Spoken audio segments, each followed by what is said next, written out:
Yesterday, I discussed how the Miami Dolphins need a philosophical change. Today, I'll go into deeper detail regarding that, and we'll watch some all 22 coaches film that will kind of tie in to the things that I'll be pointing out.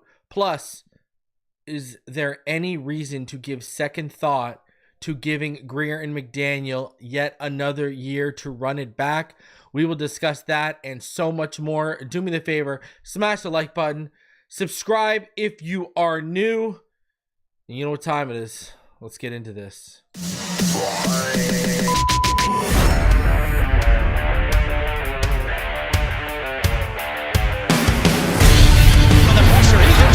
Loses the football. Touchdown! Got it! You have got to be kidding me. Jalen Waddle has a Dolphin touchdown. And he will score! Field down the near side, man open. Touchdown!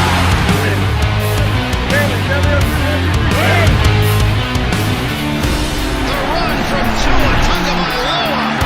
Touchdown! He's going deep. He's going to open a touchdown again.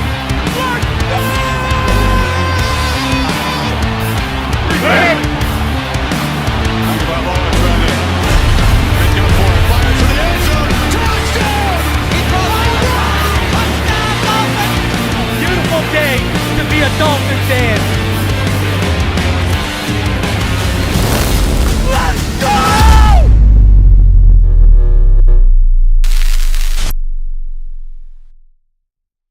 What is good, Fin Nation? What's good? It's your boy Reason. We're back here for another one. And I appreciate each and every one of you for coming through. Listen, we got a interesting one today. I will talk about a little bit more into detail of what I alluded to yesterday about a philosophical change kind of needed in regards to what needs to happen with the Miami Dolphins. We're gonna watch some all 22 film. It's gonna be its own entity, but it's still gonna back up some points I'm gonna make when we get into that. So, plus, Chris Perkins had an article that I wanted to get to. I just didn't have time yesterday. And it was about Chris Perkins, of all people, suggesting to give another year to Mike McDaniel and Chris Grier. And we're going to talk about that. And we'll take a poll while we talk about that. Plus some roster moves for the Miami Dolphins. But I want to say this first, before we get into this. Listen, appreciate each and every one of you for coming through, especially when these times are at their toughest. Lemony Crawdad, Robert Thomason, Elpad. Shout out to Elpad.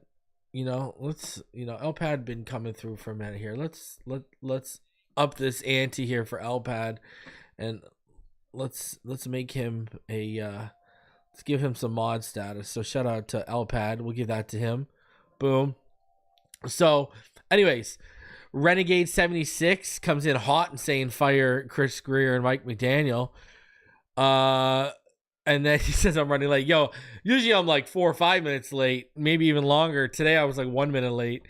Dennis Clay, been a Dolphin fan since 1970. Hey man, I appreciate it. I've been a Dolphin fan. One of the first pictures of me, and I was born in 85, was my daddy holding me in a Merino jersey. So I've been a fan since I was born, brother. So I'm right, like, it's been a minute. You know what I mean? I keep looking back and the years keep stacking and the playoff wins just don't. So I've got all the reason in the world to be frustrated. But again, this kind of brings me, all ties back to the quarterback situation because everyone wants to make it about that. I also remember the Merino days. I remember vividly going through the era from Merino to Tua. People want to say, well, it's Ryan Tannehill all over again. It's not Ryan Tannehill. Tua is better than Ryan Tannehill ever was. Right now, what you're running into situations where the wall Tannehill would have run into anyways too, even if he would have been better than he was. Adam Gase. You're running into coaching walls right now, and hey, we'll give Adam Gase this. Jay Ajayi was rolling heading into the playoffs. We can't rush for freaking 60 yards right now. But shout out to everyone in the chat. Let's keep rolling. Renegade, shout out to you. Dennis Clay, Nick Queck, Costa Nostra, Zachary Harris, and GM Reason I Trust, man. Listen, I say this before. for a guy who's been so right about so many things, and I just have a YouTube channel, I'm talking about like an evaluation standpoint, developmental standpoint alone, and things that our own scouting department and our own GM should have seen. It's crazy. It's crazy. Shout out to Jan. Shout out to Sean. You know, like, I don't wear that as, like, that makes me sad. You know what I mean? Like, that makes me, I don't wear that as a badge of honor. It makes me sad. Lemony Crawdad, shout out to you. You tell him, hit that like button, bro. You already know what time it is, all right? Pauly King 305, Aaron Andrews. Can I do, brother? We'd be here all day.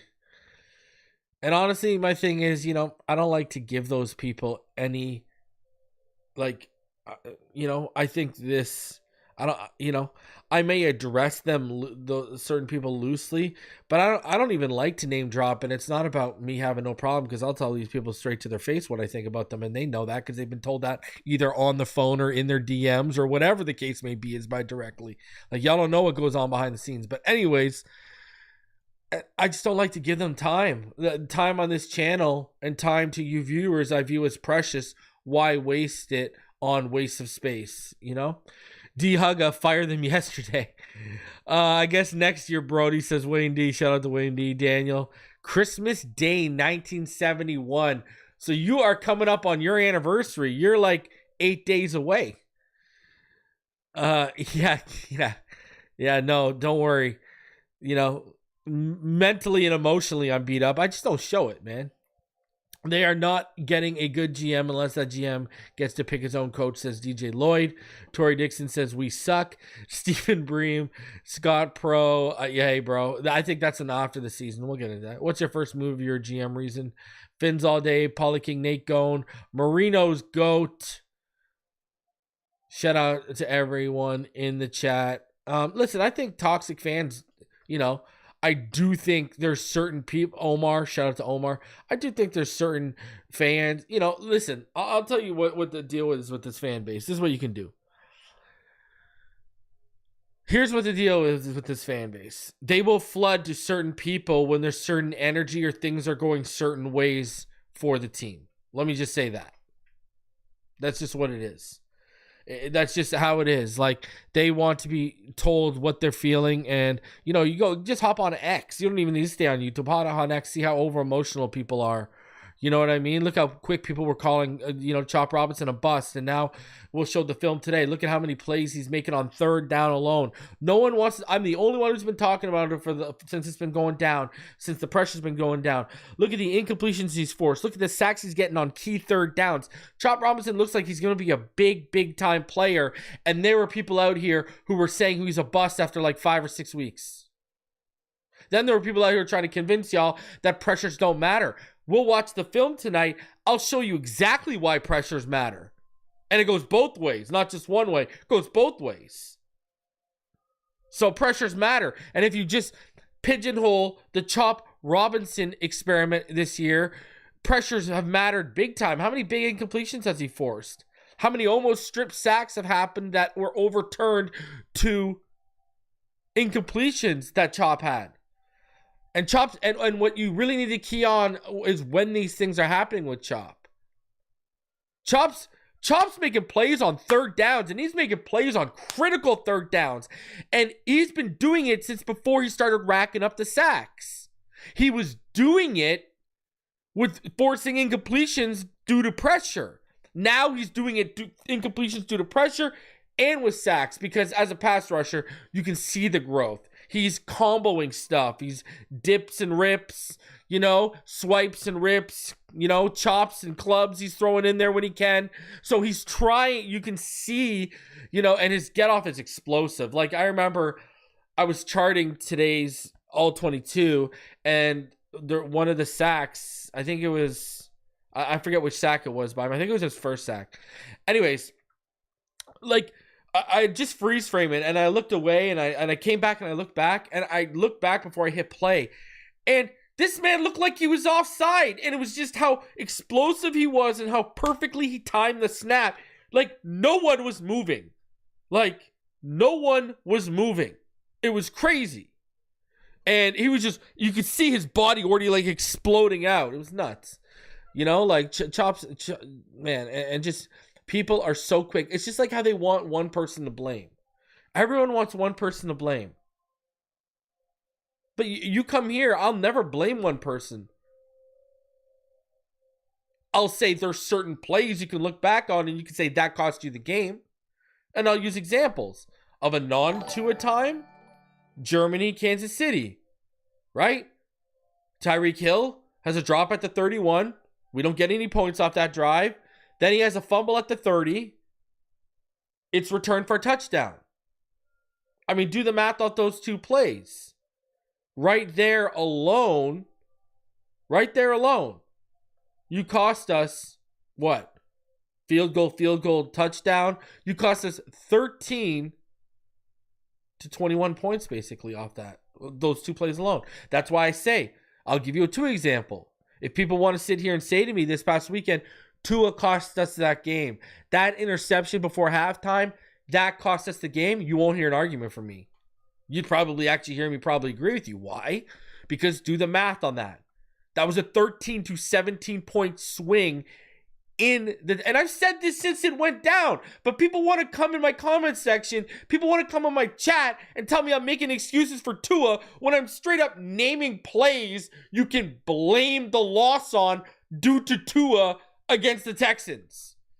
Go read my takeaways and what I've said up here about Tua. Tua was awful on Sunday. It looked like he was settling in the third quarter, and then it all went to the trash. And okay, McDaniel wants to come out here and say, you know, that the one pick by Bullock, he wants to come out here and say Tyreek ran the wrong route. Okay, cool, that's fine. And he was supposed to come across underneath the face of Bullock. Okay, that's fine.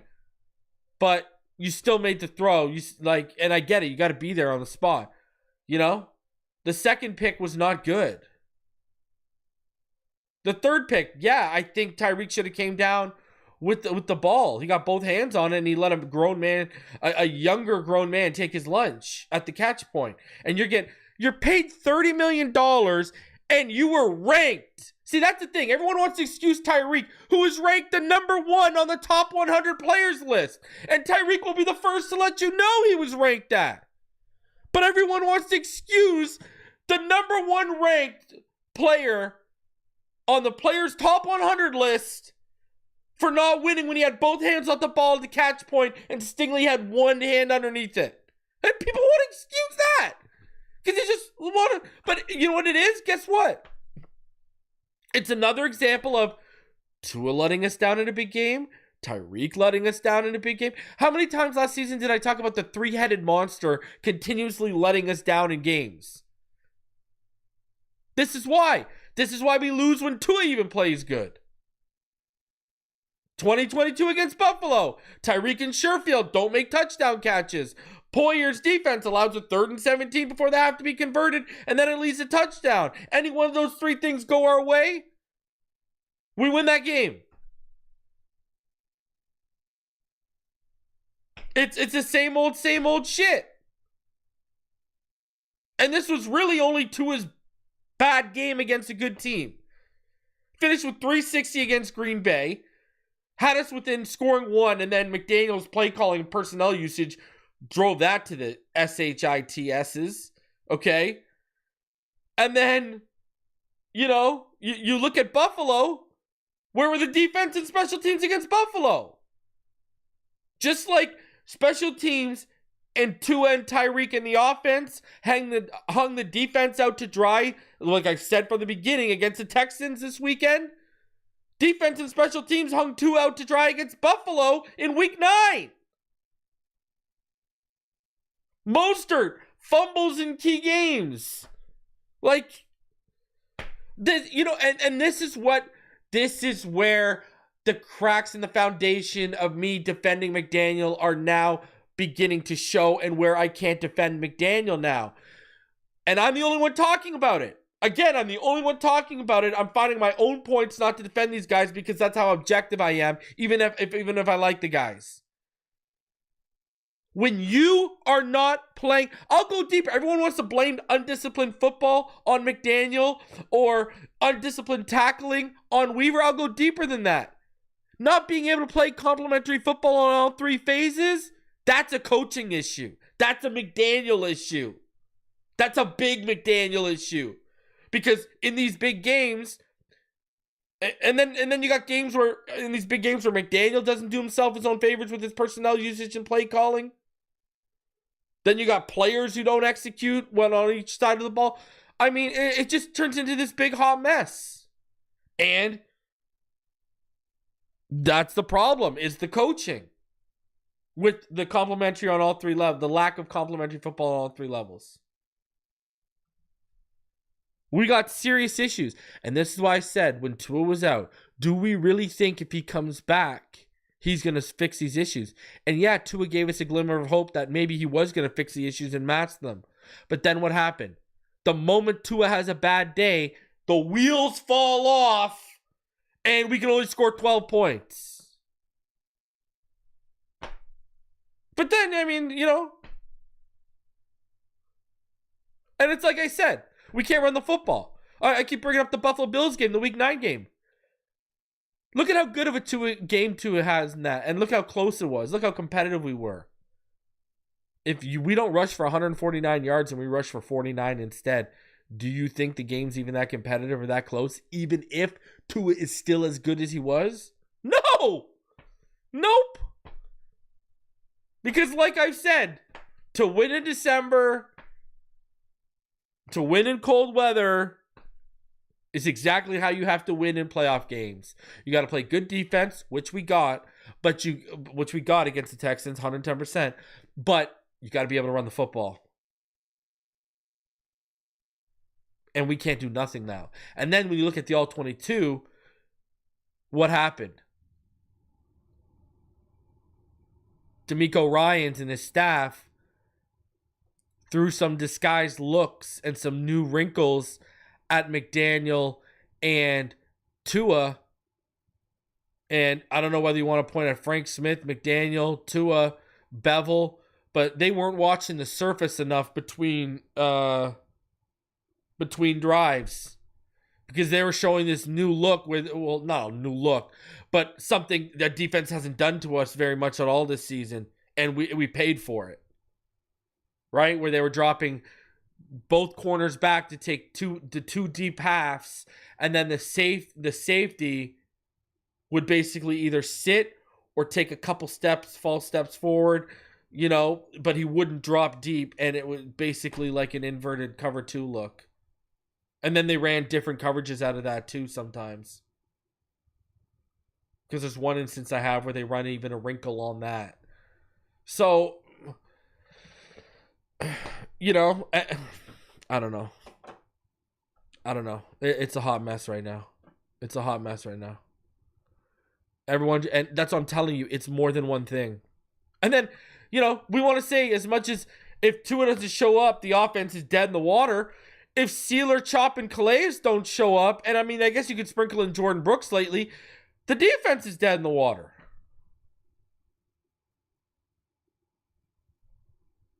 Like, you know, the defense is dead in the water, because we've talked about this recently. Ramsey's been a step behind a lot of explosive receivers this year and a lot of good route runners. Does the discussion about the move to safety need to happen soon? I don't know. And the secondary's been hurt. Other than Jordan Brooks, what linebacker's been good? Anthony Walker's hit a wall. He wasn't as good. He hasn't been as good as he was before we got rid of David Long. Channing Tindall, you want to talk about a bust? Okay, go ahead, have your conversations about Channing Tindall. And I wanted Leo Chanel. You know, Benito Jones has been quietly good. Deshaun Hand's been quietly good. I do think we can do upgrade from both. But what other edge rusher do we, well, like, what's Quentin Bell or what's Ogba really offering us aside from Chop from the edge position right now? We ain't got nothing. Nothing. And then the safety play, don't get me started. Holland's in business for himself and about his next bag, and everyone we brought in plays bad here, but then we cut them like Marcus May. They go and, make end zone interceptions for other teams. Okay. Can't win. And then don't get me started. Well, we will get into that. I'm saving a certain thing and not talking about a certain thing. But anyways, let's get into it. I'm going to talk about that right now, actually. So, but before we do, just so you already know, this episode, look above me, it is powered by BetUS. The Week 16 schedule is out. Who do you think is going to be the upset of the week? Who do you think is your lock of the week? Already got some spreads, some props out. Go to betus.com right now, your number one sports book for NFL betting. And go use promo code YouTube150, that's YouTube150, and get your first 3 deposits matched by 150% up to $2,000. 24/7 customer service, some of the quickest payouts in the industry. Shout out to BetUS for sponsoring the channel. All right, let's get into this philosophical change, because it needs to happen. It needs to go down, and I need to explain it. So let's start with roster construction. There's a couple things when you look at the offensive line, let's start there, that are very troublesome. When Chris Grier was actively trying to upgrade it, it wasn't good, especially under Flores and Lemuel Jean-Pierre, when Jean-Pierre wasn't an associate coach, and when he actually was the offensive line coach. It was just getting worse by the year. Now, has it gotten better since McDaniel and Butch Berry and such have come on? Sure, of course. Obviously you can look at Austin Jackson. His play was better. Now, I warned everyone in the preseason, is it going to dip because of the ripple effect of Robert Hunt leaving? And it did a little bit. But, his play wouldn't dip playing next to, Liam Eichenberg. That's why I got to feel sorry for Aaron Brewer, playing next to him and Robert Jones. Jesus. This whole discount bin, dollar discount bin, 50-cent discount bin, treat offensive line. I've said it before, treating offensive line like a running back is just not good enough. And what I don't get here is, and this is what worries me with whether I believe Chris Grier could even instill this philosophical change. And it all starts with the trenches, really, on this team. Now, you've got pieces defensively on the trenches. I think you need another big dog instead of just that rotation. But I think between Sealer, if you could bring back Campbell, but then you need to replace Campbell, Chop, a healthy Jalen Phillips, I think you're figuring out the trenches. But you've basically traded Laramie Tunsil away, and you've invested more in edge rushers than you really have in edge rushers altogether than you have in building this offensive line. And you can't have this philosophy going one way. You got to build both sides of the trenches. And this is what worries me about whether Grier will ever instill this philosophy and this way of thinking. The problem is, when you look back at him, and you look at what we did with the unicorn line. Chris Grier was here. Chris Grier saw what Brandon Albert, a Pro Bowl left tackle, what Laramie Tunsil, a top flight, blue chip, first round tackle, moved to guard, with Pouncey, with Juwan James, with a solid right side. He saw the uptick. He saw Jay Ajayi eat off of it. And hey, we traded Jay Ajayi. We got paid off of it in assets. He saw the return in the run game on that. But he also saw Ryan Tannehill have his best year. And then what worries me on top of that is you have an injury-prone quarterback, and someone in that room, whether it was McDaniel, whether it was Grier, whether it was Butch Berry, convinced the whole room, hey, Robert's going, that's fine. You don't got to spend money in free agency. We got Liam. You want to bring, and now we know that they knew Isaiah Wynn had a setback in rehab and wouldn't be back till at least the middle or late of the season, they also greenlit the call that Robert Jones can fill in for him the whole time. And then their backup option behind that was Lester Cotton.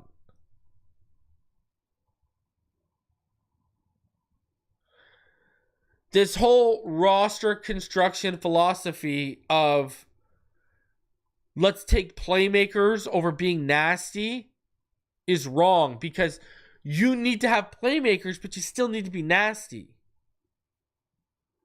Go look at the Philadelphia Eagles. They've, that's why when people are like, oh, how could you do that? Well, you gave money to Waddle. You gave money. You gave all this money to Tyreek. You paid Tua. Guys, look at the Philadelphia Eagles. They paid AJ. They paid Devontae. They paid Dallas Goedert. They brought in Saquon Barkley. They paid Jalen Hurts.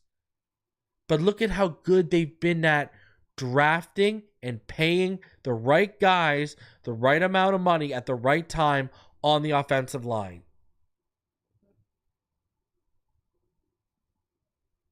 If you look at what they've done, they've still continued to build on their defensive trenches, right? Like, they'll let certain guys walk, and then they'll draft their replacements and get them in-house. The perfect example of that is when you look at them and what they do and let them keeping that philosophy defensively. I mean, look at how they let Brandon Graham. They were ready to let Brandon Graham go. Look at what they did with Hassan Reddick. And then when they got old in the interior, but they were still getting production from the interior, they went out and they drafted the likes of Jalen Carter. So they could let guys walk who were still productive, but they had a good youth movement. They were getting out ahead of it. Good teams always understand their flaws. And sure, Grier's tried to do that with like Xavier Howard. They tried to get out ahead of him with Noah Benogany. They tried to get out ahead of him with Cam Smith. Problem is you missed it in every single one so far.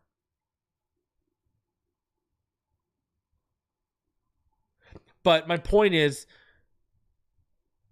Philly, even when they've had tough decisions to make on the offensive line and the defensive line, they've chosen to make the tougher decisions on the defensive line than the offensive line. Why? Because it goes back to when McNabb was around. Same reason it goes back to why they've never cheapened on the offensive line and how they always tried to get out ahead of it. I mean, look at the situation of Baltimore drafting Voorhees. Since they won with Trent Dilfer, they've never, ever skimped on the offensive line. Or at least tried not to. When they didn't with Flacco, they don't with Lamar, they don't under Harbaugh. I guess that's a better time frame to use under Harbaugh. I always talk about the Kansas City Chiefs and the lesson they learned against the Tampa Bay Buccaneers in the Super Bowl. And again, this is not even directly related to Tua. This is why we can't run the football right now. And again, for those who have been watching me since I've been out on these YouTube streets since 2019, before the 2020 draft happened, I said, I said this all the time, and I quote, I don't care if you draft Burrow, I don't care if you draft Tua, I don't care if you draft Herbert, I don't care if you draft Jordan Love. Build me what they have in Indianapolis and in Oakland. Because those were, in the AFC, those are the cream of the crop of the offensive lines at the time. And we haven't even come close. Haven't even come close.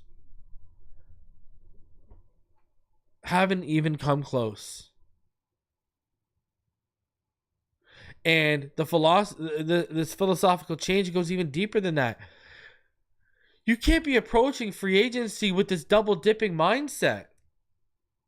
You are double dipping way too much. You are turning around and you are not only trading first, seconds, and thirds for players, i.e. see Bradley Chubb, see Tyreek Hill, then you're turning around and giving them top dollar. We talk about Bill Parcells a little bit on this channel, for sure. The tie-in obviously to the Dolphins, but also his coaching tree. And what was one of the things he said? Never pay twice for a player. And we constantly do it. Like, it's not even like we do it once.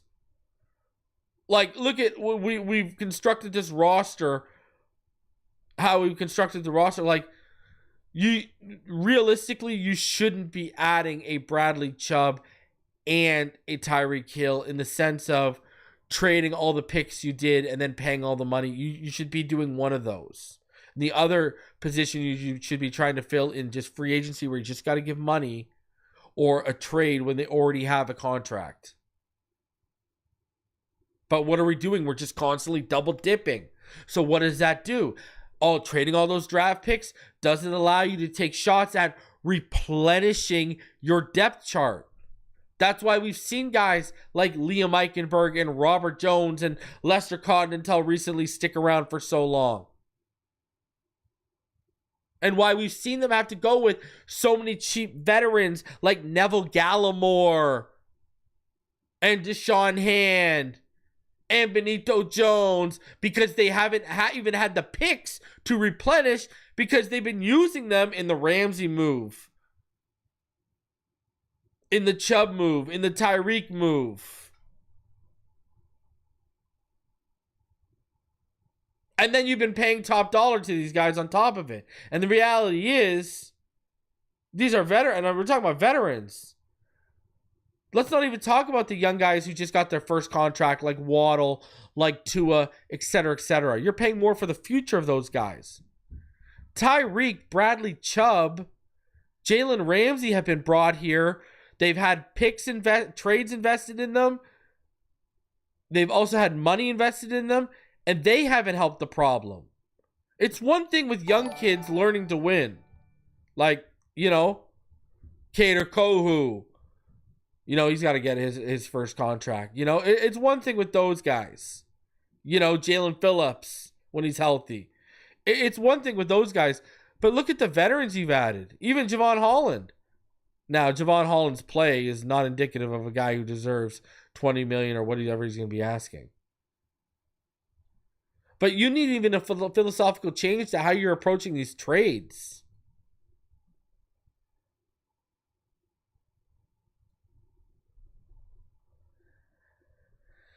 You need, obviously, a philosophical change in how you're drafting. I mean, I'll use Graham Barton as an example. Everyone wanted a lot of people wanted Graham Barton or, Jackson Powers Johnson last year. I kept telling y'all, listen, there's interior options I love Zach Frazier. Look at Zach Frazier, one of the best rookie interior offensive linemen of this class. I loved him. I would have taken him in the first. I love wrestler centers. I would have taken him at 20. But what do I know? I can sit here and tell you basically down to what Chris Grier's underwear are going to be on draft day, because you can read them like a book. If it's offensive line, it's got to be a tackle, or a tackle that can play guard. But a tackle, essentially. Or it's got to be an edge, or it's got to be a corner, or it's got to be a wide receiver. It's got to be a premium position. That's why I knew Mike McDaniel could be banging the table. And we've seen the results with Johnny, right? Go get me Brock Bowers. Move up. You think, and we know how dynamic Brock Bowers is right now. Brock Bowers has already become one of the best tight ends in football. Never mind, but he has a legitimate candidacy, in my opinion, for offensive rookie of the year. He won't win it, but he has a legitimate candidacy, in my opinion.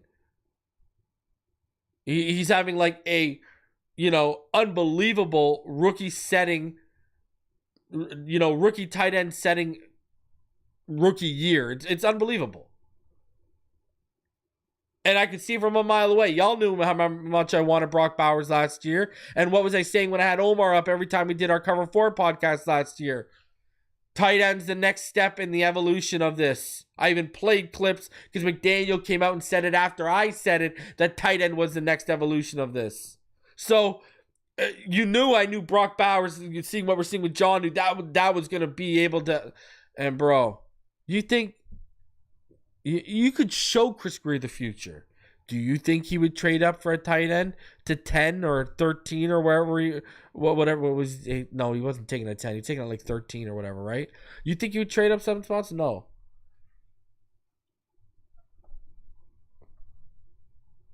Now, for all the people that want to harp on the offensive line, I will defend Chris Grier on this fact. From what I understand, he was targeting Fautanu at 20, but obviously Fautanu went right before we picked. But if Chop and Fautanu were on the board, Fautanu was going to be the pick. FYI, just so everyone knows. From what I understand. But yeah, like even the drafting philosophy, like look at, I saw from a mile away when the Eichenberg selection and trade up happened. I said, this is awful. This is terrible. Did it anyways. And Creed Humphrey was on the board. Someone I had been banging the table for. Ouch. So there's a whole philosophical change needs to happen from how free agency is happening, how the drafting is happening, roster construction, the double dipping with trade assets. And you know what? All of those things are counterproductive to Grier philosophies. And this is what, this is why I want to know if I could be a fly on the wall. The one thing I try to find out is who's making what calls and how much input does McDaniel has, because we already know Boyer and Crossman were forced on him, and Crossman's still around. Has he been banging the table behind the scenes to get rid of him? And Grier and Garfinkel have been saying no. I don't know.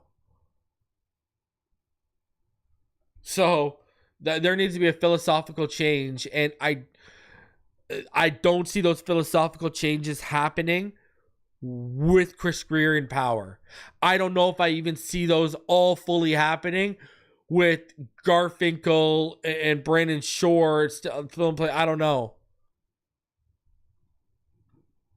Because there needs to be a philosophical change in how you're handling your own draft picks. I've talked about this.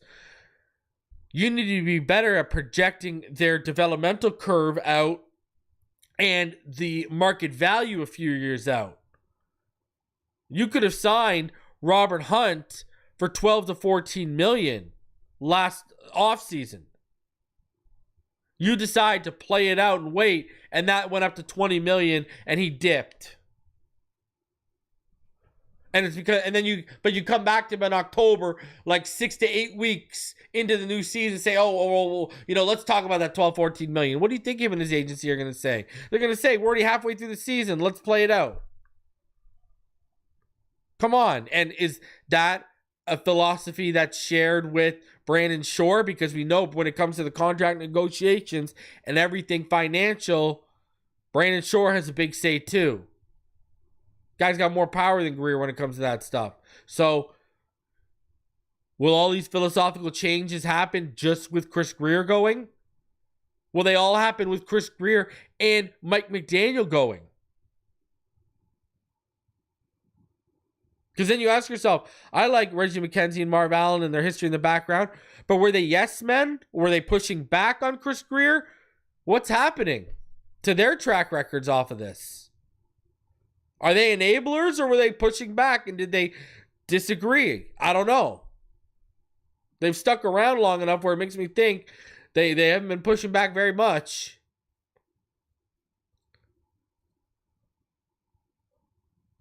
Just saying. Well, this is what Chris Perkins said. I'd give these Dolphins one more year before making sweeping changes. The numbers are ugly. The disappointment runs deep. The question is now the Miami Dolphins and owner Stephen Ross will choose to address this situation and move forward in 2025. After Sunday's 2012 loss at Houston to the Texans, the Dolphins are 26-24. That's a .520 winning percentage, including the playoffs under McDaniel.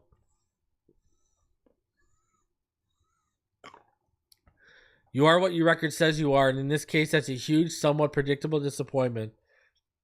The Dolphins have never been very good under McDaniel, and they're getting worse. Change is obviously necessary. Otherwise, the Dolphins are wasting the time, which is what appears they've been doing since 2022. I'm not saying someone, General Manager Chris Grier or McDaniel, must be fired, but changes definitely must be made. A new approach is essential. If there's not a new approach for 2025, it'll certainly be time for someone or some people to lose their job. It's ridiculous. The Dolphins, who have done the same thing in 2024 as they've done in 2023, as they've done in 2022, are practically out of the playoff picture this season. The 3-year record alone is almost enough reason for McDaniel and Grier both to lose their jobs. Heck, Tampa Bay is 25-25 since McDaniel took over the Dolphins in 2022. Jacksonville's 23-28. Worse, the Dolphins, who features a poorly constructed roster, only have 2 playoff appearances in 3 seasons and no playoff wins. At least Jacksonville and Tampa Bay have each won a playoff game since 2022. Jacksonville is 1-1 in the playoffs. Tampa Bay is 1-2 in the playoffs, while the Dolphins are 0-2. Who would you rather have been since 2022? The Dolphins, Jags, or Bucs? Someone must force changes on the Dolphins. The Dolphins can't go living on this way. It's crazy. They're regressing because they refuse to change. This season, the Dolphins are 0-5 against playoff teams, and the average score is playoff team 27, Dolphins 14. Last season, they were 1-6 against playoff teams. 2 years ago, they were 2-6 against playoff teams. The Dolphins continue moving backwards and putting up ugly numbers. Since 2022, the Dolphins are 3-17 against playoff teams. That's a 150 winning percentage. The Dolphins must make changes. There must be changes in personnel. He thinks there should be a running back, a big body receiver, an upgraded slot, and more help on the interior. I don't think you need an upgraded slot. I think Malik's good enough. I do agree. I don't think you need the big running back. I think you got right. But I think you need a big body receiver and an interior defensive line. There must be changes in approach. The Dolphins must become tougher, more aggressive, more physical on both sides of the ball, and especially at the line of scrimmage. These are all things we've talked about for the past 2 seasons, yet nothing has changed. The Dolphins have too much talent to be so disappointing. They must make changes. And then when the Dolphins start thinking about changes, they must first realize what they have. That's what I've told you previously. They must realize that neither McDaniel nor quarterback Tua is special. They're both good, and you can win a Super Bowl with them, with both or either, no doubt. But McDaniel and Tagovailoa both need much more help than they've been given, possibly more help than Grier and McDaniel realize they need. The Dolphins must be honest with themselves to move forward in 2025. They need an offense that does more than put up empty numbers. For example, the Dolphins rushed for more than 100 yards 6 times this season. They went 1-5 in those games. The Dolphins need an offense that wins big games. The Dolphins now are 5-11 in December-January games since 2022. Dolphins need an offense that has a 1-2 punch instead of just a 1 punch or a 2 punch. I like Grier. I like McDaniel. I like Tua. None of them have been good enough since 2022. The Dolphins need to do something differently in 2025. At this point, I'd rather keep the band together 1 more year. Force changes on them. And if the results don't change after the 2025 season, I'd grab a broom and sweep out the entire organization. So, right here, he's basically saying that he would give McDaniel and Grier 1 more year together. Because Tua's going to be here even if you fire someone right now. And even if they go, it's not even those 3. So I want to know in the chat, would you give McDaniel and Grier another year together? So I'm going to have yes and I'm going to have no. Okay? So yes, and I'm going to have 3 answers actually. No, fire both, or I'm going to have one that you like, let's say you think no, one of them needs to go. So I'll give you 3 options. Okay? In the poll right now. All right? So, would you give McDaniel and Grier another year together? Yes, no, fire both. No, one of them needs to go. So let me know in the chat right now. I've got the poll up. let me know. I see everyone. Pro Special saying fire everyone. Joint to Joint saying please no. Grier needs to go since Scotty. Dolphin Don says you have to. BX says no to Grier. Hell nah. From Zachary. Yes, Dolphin Don. Scott says no. They're going to whether or not I would. Says Knight. Elpad sounds like Perkins source is Grier. Fire Grier says Scotty. Fire both says Scorpion. So let me know in that poll. Knight says, love where Chop's at, but I don't know I'd feel comfortable losing Chubb because of Phillips' injury history. That's why I think, bro, low-key, I think Edge is another. Don't be surprised if they draft another Edge. And you'll have another year with Mo. They thought they were a Chubb away in 2022. Yeah. Again, we were the offensive line. We were the offensive line away. I mean, literally, what's the motto of this channel? Anyone in the chat, I'll put you up on screen if you can nail it. What's the motto of this channel every time the season starts? What do I say? This team will go as far. What do I say? What's my motto about how far this team will go? Let me know in the chat. First one in the chat gets it, can come up on screen. Reed says, fire Grier, hire Lewis Riddick. I think there's a couple good guys, not just Riddick. Exactly. This team will go as far as the offensive line takes them.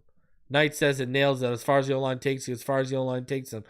I say it every year. It's literally the freaking motto of this channel.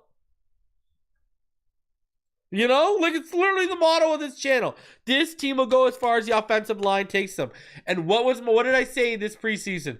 Guys, have you seen a team win the conference championship or go to the Super Bowl with the offensive line this bad? No, they always have great offensive lines. It is what it is.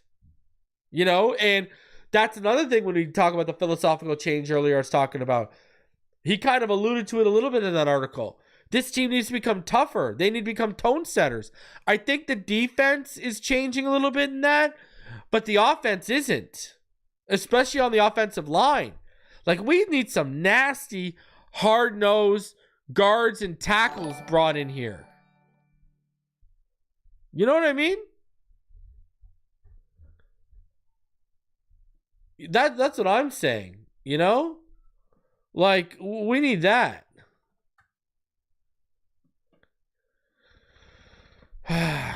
What do I think about signing Marcus Epps?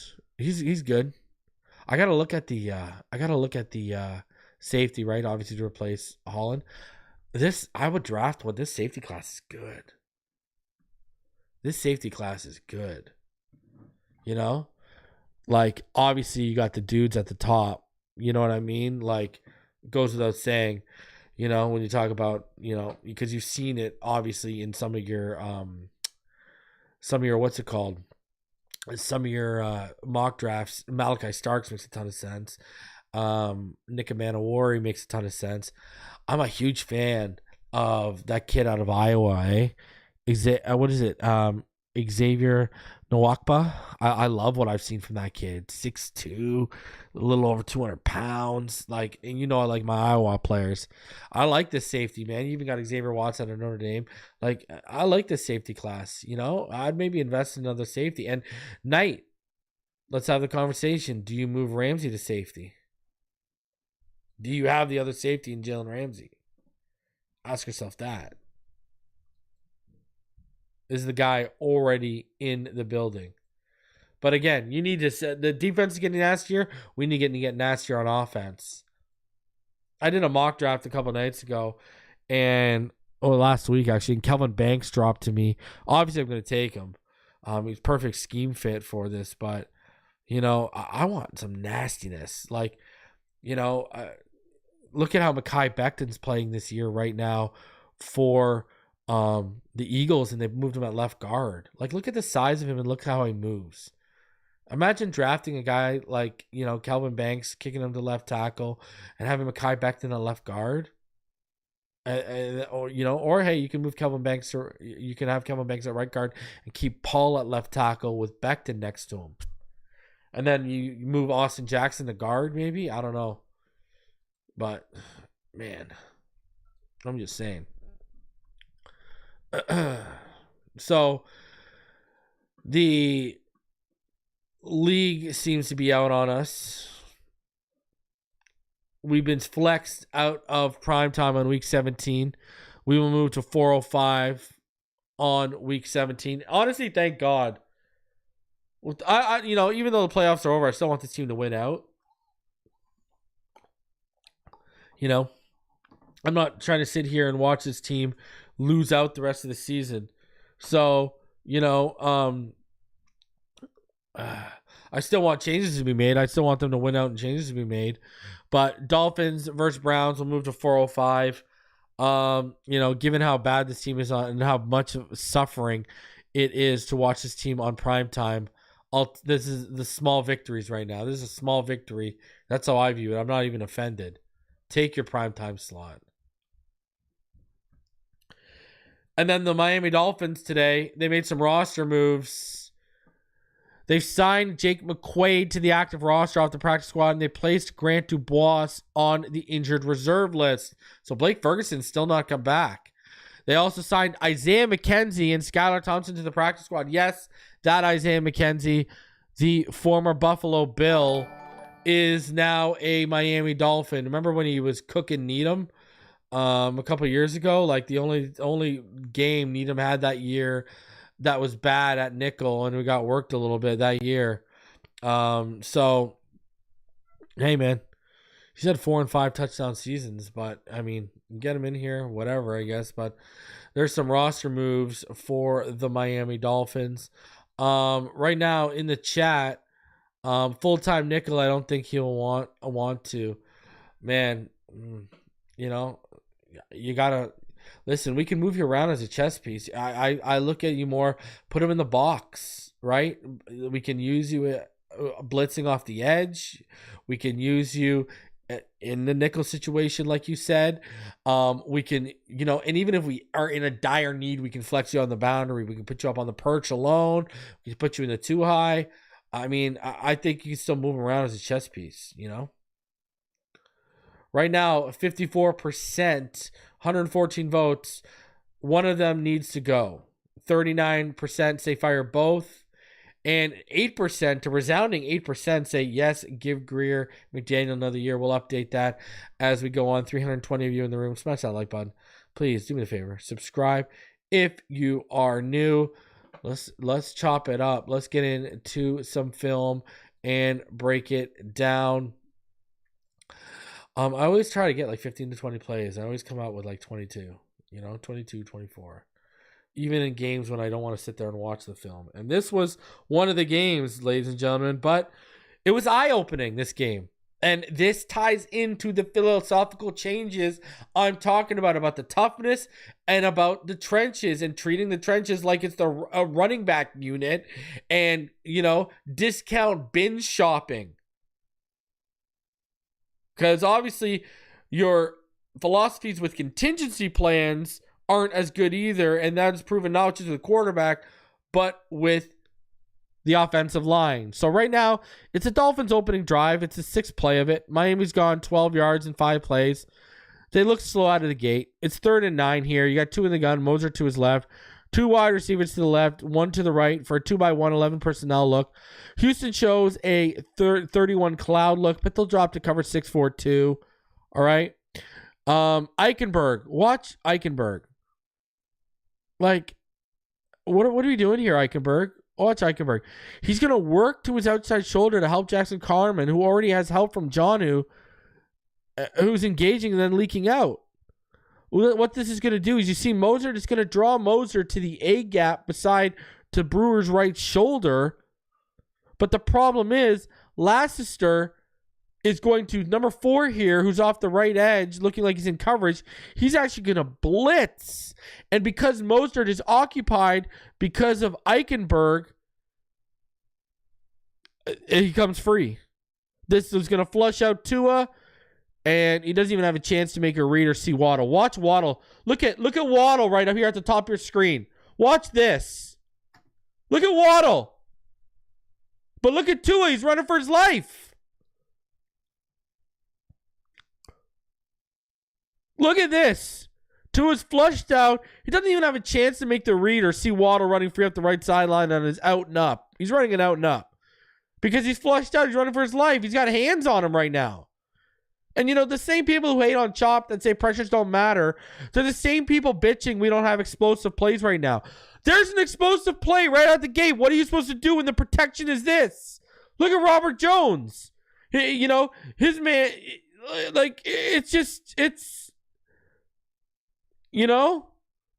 Robert Jones got his man on the ground, but he's too late. He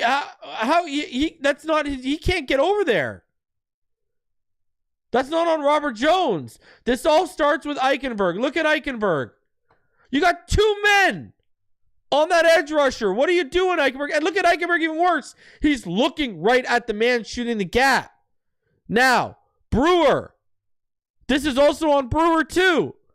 Brewer's got his head locked on the left, not on a swivel. But Eichenberg just chips him off. You got everyone. Look at right now what you got. Think about this. Look at what you got right now. You've got 3 men on the left side to 2. You've got 3 men essentially to the right side taking 1.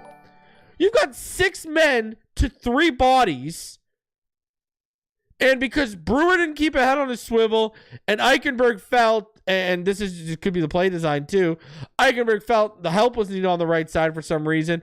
Mozart has to pick up that A gap, and so the free rusher comes off the left side and forces Tua out. And Tua has to take it out of bounds, and we miss an explosive. 6 men. Watch, it's bad. Look, right in his kick slide. First of all, look at how overset he is.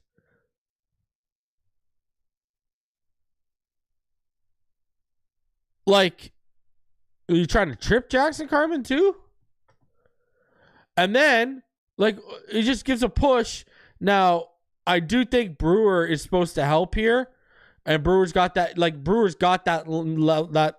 at Brewer's watching the second level drop into coverage, and then he helps. So I'm not putting this on Brewer. This isn't on Eichenberg, I believe.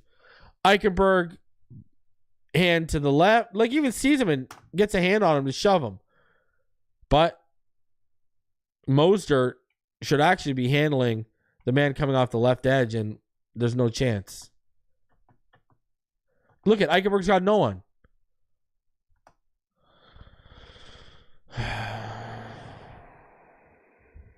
Instead of working inside, because and that's another thing. This is why I know it's Eichenberg. What's your rules, man?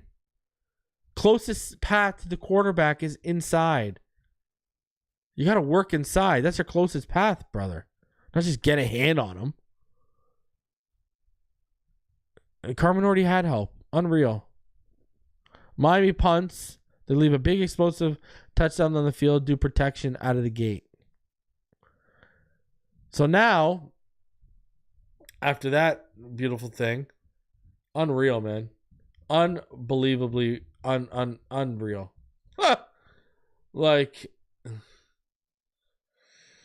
Anyways. Now continuing on. It's 3-0 now after Houston followed up Miami's punt with a drive that led to a field goal, and Miami had a 3-and-out on their second drive. That started off 1st and 5 due to a Fatukasi encroachment. So this is Houston's second drive now. It's 3rd and 3, 3-0 after an incompletion on first down and a 7-yard catch and gain by Michi on second down. Stroud in the gun. Ogunbowale to his left. 2x2 receiver set after Robert Woods' motion to the right. That's going to happen right there. 11 personnel for Houston. Miami's in cover 6-2-4, but they'll shift to a cover 3 look post-snap. Watch Brooks.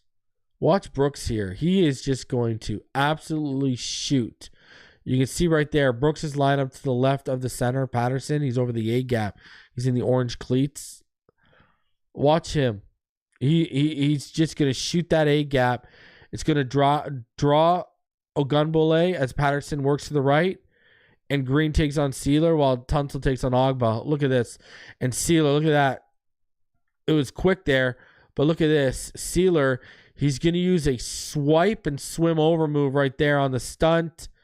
And boom. Stunning back to the A gap, comes free, makes a sack. It's just a great play and great just sheer will and dominance by Zach Steeler on this play. Defensive MVP, I don't care what no one says. Texans would then punt on this drive. So, Dolphins have the ball back after Steelers' sack led to a punt on Houston's second drive. 2nd and 8 after a 2-yard Achane run started that drive. 2 in the pistol with Achane, 3-by-1 receiver set. An offset trip stack to the left, 12 personnel for Miami. Texans show cover 3, but they'll drop to cover 2, invert robber look. Watch the corners here. The corners are going to drop back. Okay, this is the first time you're going to see it here. You're going to see it a few times here, and they get a pick off this, actually. Watch the two corners. They're going to drop back, and they're going to take the deep halves, and that safety is going to come up as a robber. And Robert Jones, he's just going to be out to lunch. He's not going to have his head on a swivel on this play. A delayed blitz from the second level with To'o shooting the A gap to Jones's inside shoulder because he turns. Look at he's got his back to the play. So To'o is right through. Achane is going to trip, can't get back in time. But look at how quick the ball is out.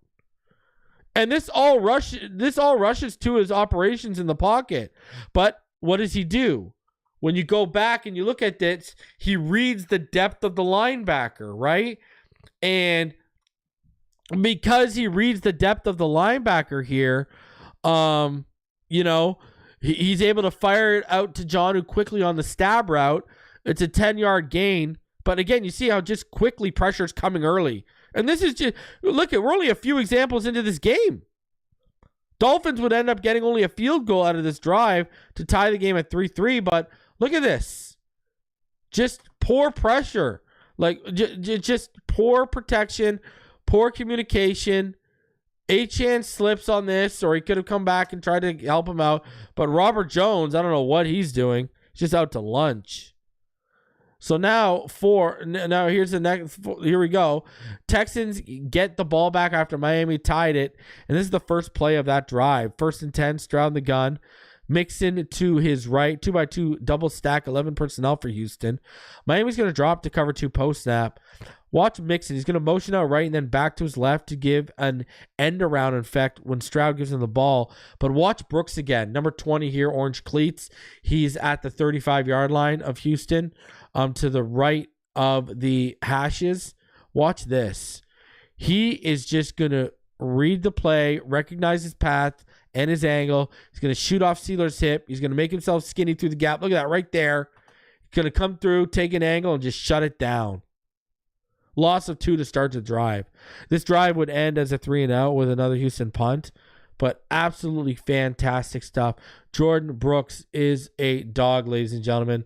Don't let anyone in this world ever tell you any different. He is a dog. Look at that. Dog. So now, this is Miami's following drive.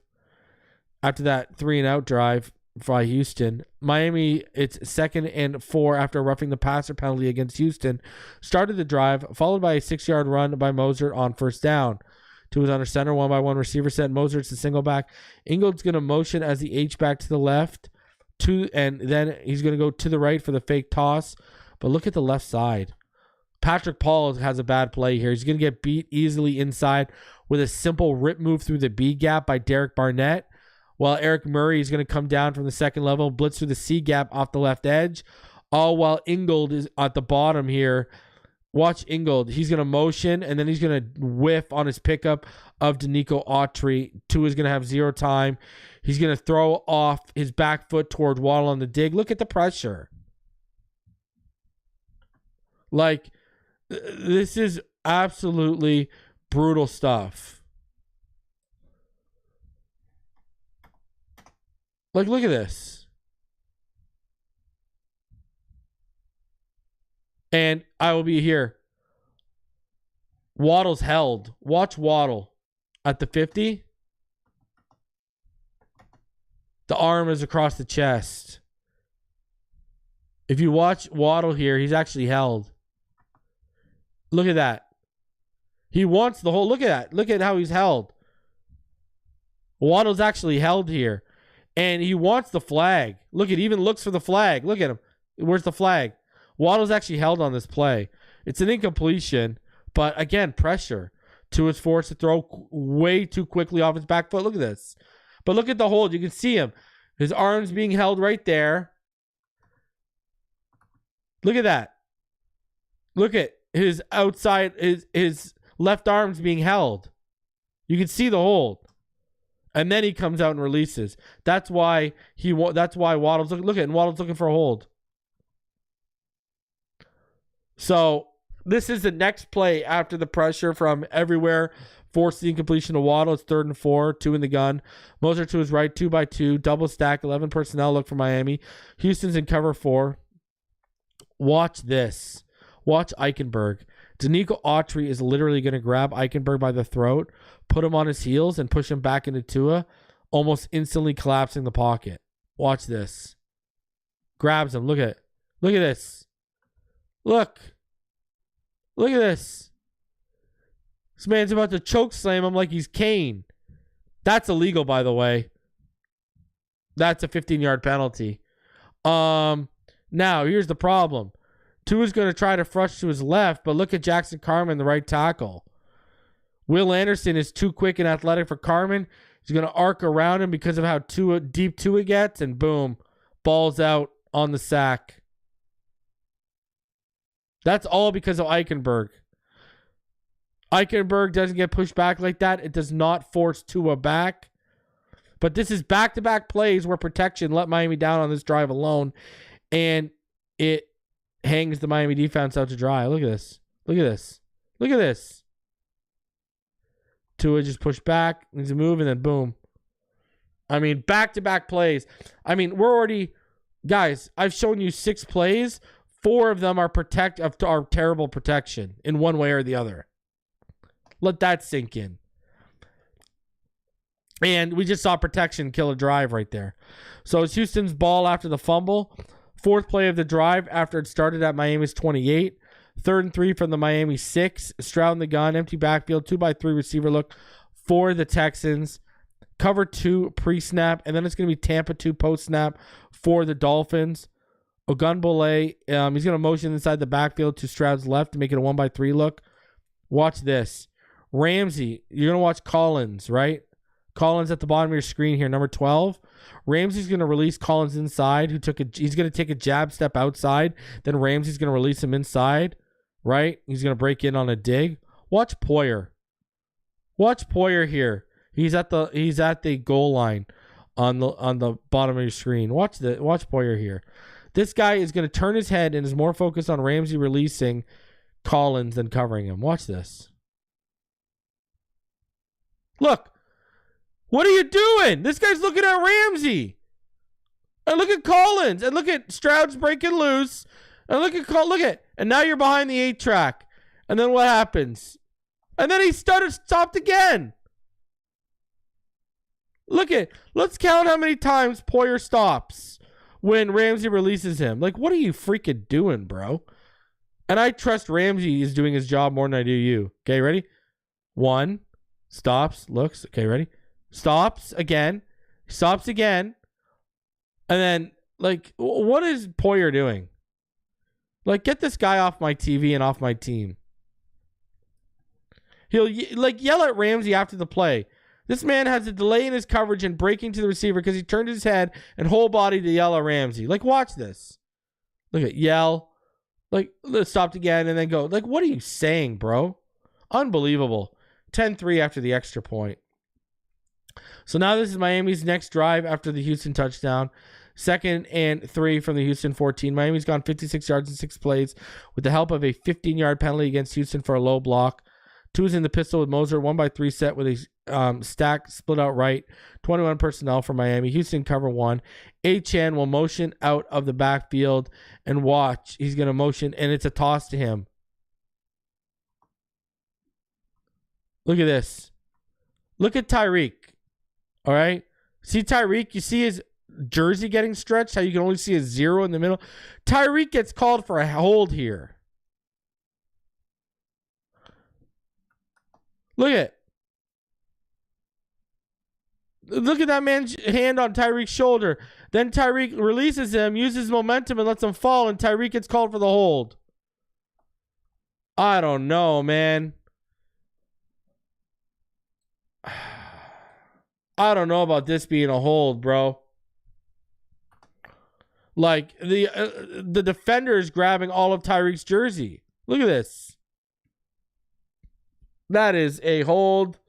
And instead of the Miami Dolphins being down at the 3, it's negated by the Hill hold. Miami gets pushed back to the 21.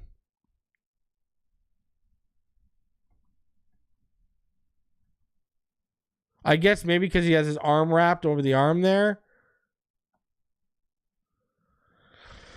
Yeah, I guess maybe because his arm wrapped. Either way, bad penalty. So now, instead of being at the 3, it's the next play after the Achane run is called back at the 21. 2 in the gun. Achane to his right, trips bunch out to the left. 3-by-1, 11 personnel look for Miami. Houston will show cover 3, but look at, they'll drop to that coverage look I showed you earlier, right? They'll drop to that cover 2 look with the corners each taking deep halves and the safety staying as more of a robber, that inverted cover 2 look. Watch Tua. He'll drop back and work from left to right, thinking the safety will drop and the skinny post from Jonnu will open over the middle, but Kalen Bullock doesn't drop and almost undercuts the route for a pick here. And what's crazy is Tua layers it over the second level. Great. But he expected the safety to take depth instead of staying firm. So it's an incompletion. He thought that middle was going to open up. And he thought that safety was going to, but look at it, they dropped the 2 corners. And he layered it over the second level pretty well. Dolphins would have to settle for a field goal, 10-6 instead of a potentially tied game if not for the Tyreek hold. Brutal. Like, layered it. Like, boom, that's a... Too bad. Houston's next drive. 1st and 10 after the first 4 plays of the drive gain the Texans 19 yards. Stroud in the gun. Ogunbowale to his left, 1-by-3 receiver set for Houston. Dolphins will show cover 4. Patterson, he's just going to snap it too early. Stroud can't handle it. Brooks scoops it up. Miami catches a huge break, or at least, so we thought. Shout out to Brooks, man. This man is a dog. Try and tell me this man is not a dog, huh? Try and be the one that tries to convince me he's not a dog. The guy gets off the bus. Like, I appreciate it so much. Such an upgrade from Jerome Baker, and people were worried if he would be. Funny to me. Called that being a bad move from the freaking get-go. All right? From the get-go, we knew that was a bad move. I don't know what else to say. Smash that like button, everyone. Subscribe if you're new. Do me the favor. Let's keep it rolling.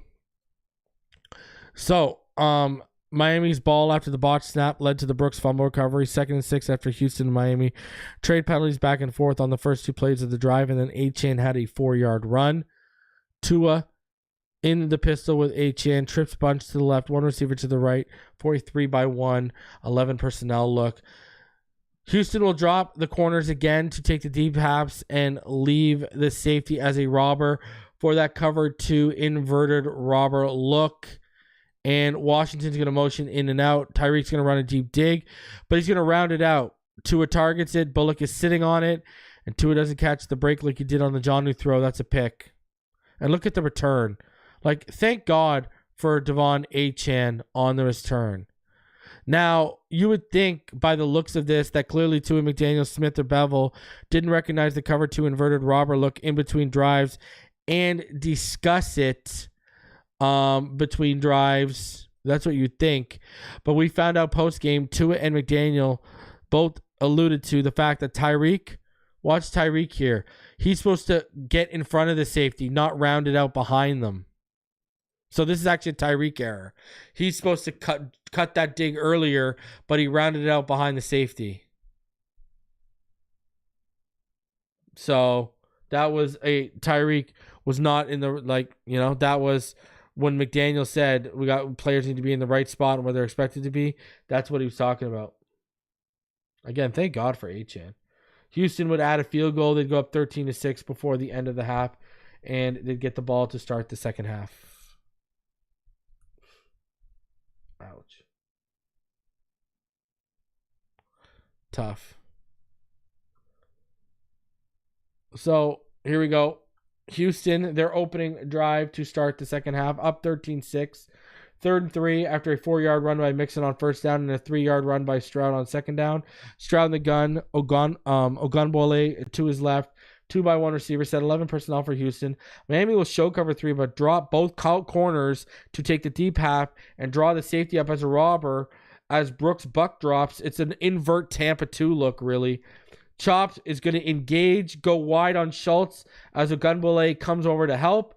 Stroud's going to step up. Chop has driven the defenders deep enough on this. Watch how deep he drives them. So he's going to disengage after he drives him deep, step up, and he's going to wrap Stroud right there. Somehow he makes the throw. Like, are you kidding me? And when you look at it, Dell is going to adjust his route, right? Like, Dell is going to adjust his route to come back towards Stroud under pressure, and somehow Houston converts the 3rd down. But look at Chop gets both guys deep, disengages, comes out, wraps. Unbelievable. Tough break. And that's a 3rd down conversion. This could have been over. This could have ended the drive.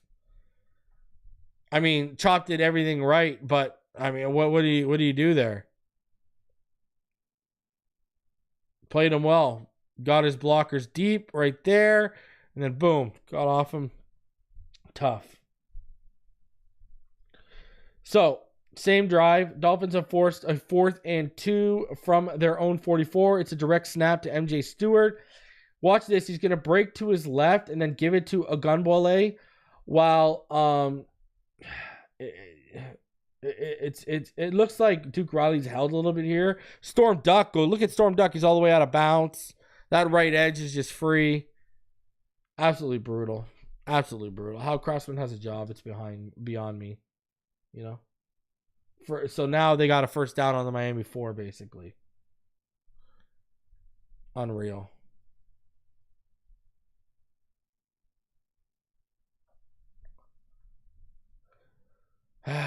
So now it's 2nd and goal after Mixon lost 2 yards on a run following the successful fake punt.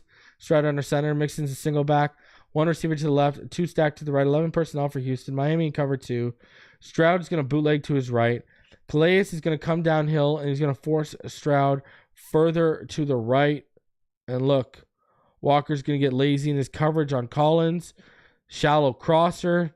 He's going to see Stroud under stress and break up towards the front of the end zone and gives it up. There you go. Stroud finds Collins. He was the only lapse in coverage on that side. Like, look at the coverage on that side. Like, look at the coverage. The coverage is good, but Anthony Walker lets him go. He outruns Anthony Walker, and there's a touchdown. 20-6 Texans after the extra point. Tough. Dolphins get the ball back. 9th play in the drive after that dangerous hit on Dubois. I'm not going to show it out of respect. 3rd and 16 after Jackson Carman hold on 2nd down. 2 in the gun. A-Chan split wide to the right in the backfield. 1-by-3 receiver set. 11 personnel for Miami. Texans show cover 4 but drop to a cover 6 2-4 cloud look. Danielle Hunter, watch this. He's going to do a stutter step, then attack the inside shoulder of Robert Jones through the A-gap. He's going to win with an easy rip under move to get an almost instant pressure up the middle. But look at the calmness and poise of Tua. He's going to stand tall amongst the pressure, and he's going to layer the ball perfectly to the 2nd level to Tyreek on the dig. Wow. Tyreek, see him climb the ladder a little bit there. Gets it, comes down, wins through contact. Huge 3rd down conversion. What a throw by Tua here. Jeez. 21-yard gain. They needed 16. So now it's same drive. It's 4th and 2.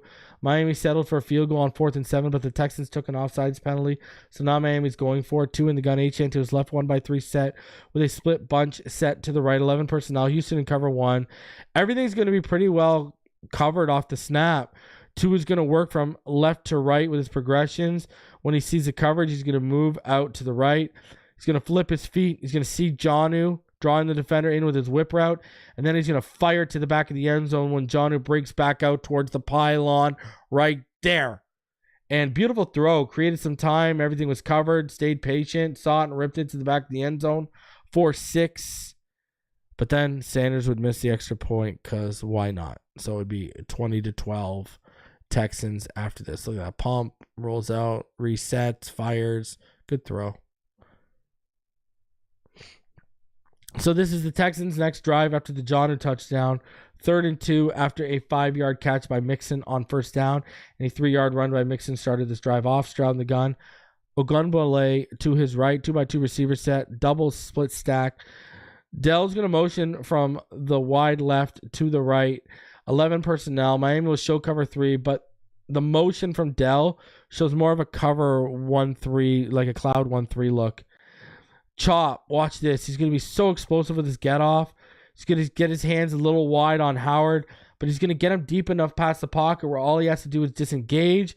As Calais is going to get both his hands up in Stroud's passing lane right there. And that's going to force Stroud back. Chop's tracking him, and Chop makes the shoelace sack tackle. Huge play from the rookie. Again, something that isn't discussed enough by anyone but me is how many of these critical pressures to cause incompletions or sacks are coming on 3rd down. Chop may be a player who shows up in big-time moments on critical downs in the future. Texans forced to punt. So Miami has the ball back with a chance to tie it late in the 3rd. 6th play of the drive, 3rd and 2. Miami's in a no huddle. 2 under center, I formation with Ingle and Moser. 1-by-1 receiver set, 21 personnel for Miami. Cover 1 for Houston. Julian Hill is going to motion to the left. Tua is going to fake the toss, and the whole second level is going to bite to the left. Tua is going to target Tyreek, who's in stride for stride with Stingley on the stem of his dig route, and boom. Tua times it perfectly as Tyreek breaks out of the stem and comes across the ball. It's there for him. Big 15-yard gain. 1st down. But again, look at how everyone bites off this toss because they eat on the motion so much. But again, pressure instantly there, right? So, same drive, 6 plays later, including a huge 4th down conversion by Tua to Jonnu. 3rd and 5, 2 in the gun, empty backfield, 2x3 set, 11 personnel for Miami. Cover 1 for Houston. Bad throw and decision here by Tua. The throw is a touch late, and it's behind Tyreek on his out route to where as soon as Stingley's going to turn back to the ball, it's basically right there. Personally, look, I'm taking Achane on this quick slant, right? Because of the safeties over top of Jonnu, and Stingley isn't exactly being beaten clean. Good coverage for the most part. Now, everyone's going to say River Craycraft is getting open here, but Tua never got to the left side, and Craycraft doesn't get his release until the ball, is already out. So that's not an option. It's just a brutal interception on a drive where it looked like Miami would possibly tie it. Yeah, I'm taking that slant. I'm taking that slant with Achane, because another reason why too is look at this. Not only does Achane get an inside release, but look at the middle of the field being cleared out. I'm taking Achane. I'm driving that football. I'm leading him.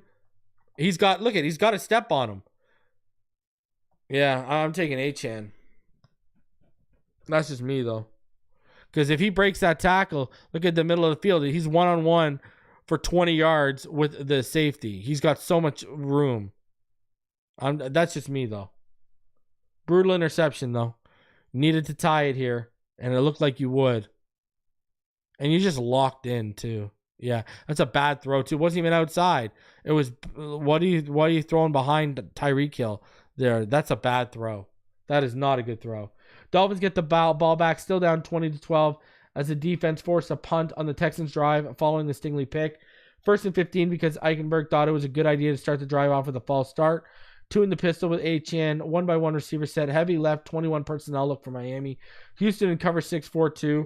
But a drop to cloud 3-1 look after the Julian Hill motion to the right is what the Texans will do. Jackson Carman, watch this. Watch 55 there. He is going to get dominated by Daniel Hunter's spin move, who will come free.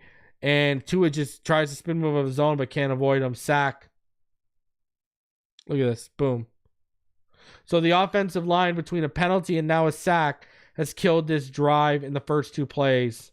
Miami wouldn't be able to dig themselves out of this hole and would punt a few plays later. Brewer would also be flagged for a holding on this drive that was declined because the Texans already had Miami at 3rd and 25. So there's a late drive where Tua is not even the culprit of a bad interception. The offensive line, between penalties and poor protection, kill the whole drive. Texans have the ball back, still up 20-12. 2 minutes left, 3rd and 8. Stroud in the gun. Ogunbowale to his left. 1-by-3 set with trips bunches to the right. 11 personnel for Houston. Tampa 2 for Miami. Look at Chop. This is the play I was talking about earlier. Watch the get off. It's crazy. Watch this. Let me see if I can get it. Look at this. No one's even moving, and like the ball has just started to move. And look at how quick and how good Chop times this snap. He's already moving. He's the only one already moving in this frame. Look how far he is.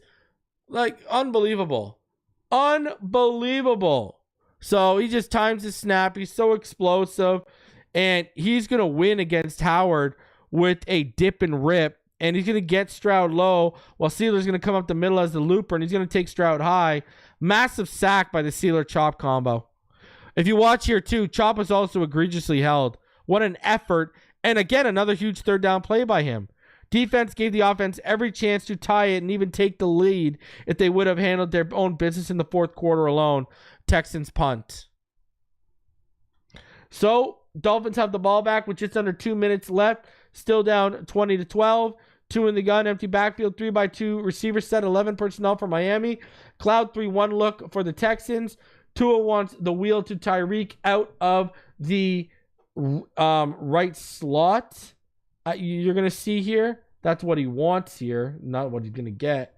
And he's going to throw the ball back shoulder because of the safety over top, who's going to be wind up being late over anyways.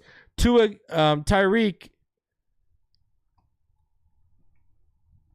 I mean, there you go. You see it. Tyreek's got 2 hands on it. But Stingley's got a hand underneath, an arm underneath. And Stingley takes the ball and Tyreek's lunch money for the game-clinching interception. And Tua didn't lead him because of the safety over top, even though the safety was late. So, he could have let him more. But look at that. Again, 2 hands on the football compared to 1. You were named number 1 on the NFL's top 100 list. You make $30 million a year. You'll tell everyone and their mama who will listen, you're the best receiver in the NFL. We just showed you climbing the ladder and making a catch earlier. Got to make this catch. Period. Instead, game over. Dolphins lose. Rough. And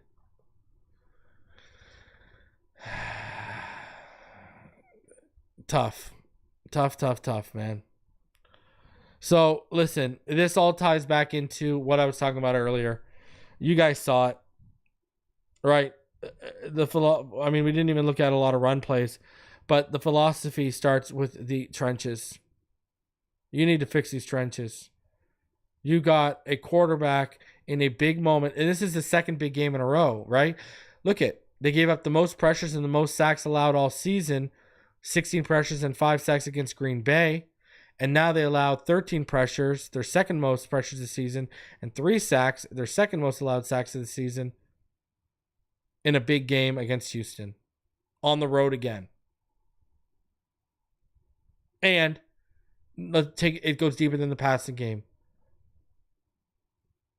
Look at your 19 carries for 54 yards this week. You ran for 39 against Green Bay, when teams who had beat Green Bay ran for over 150.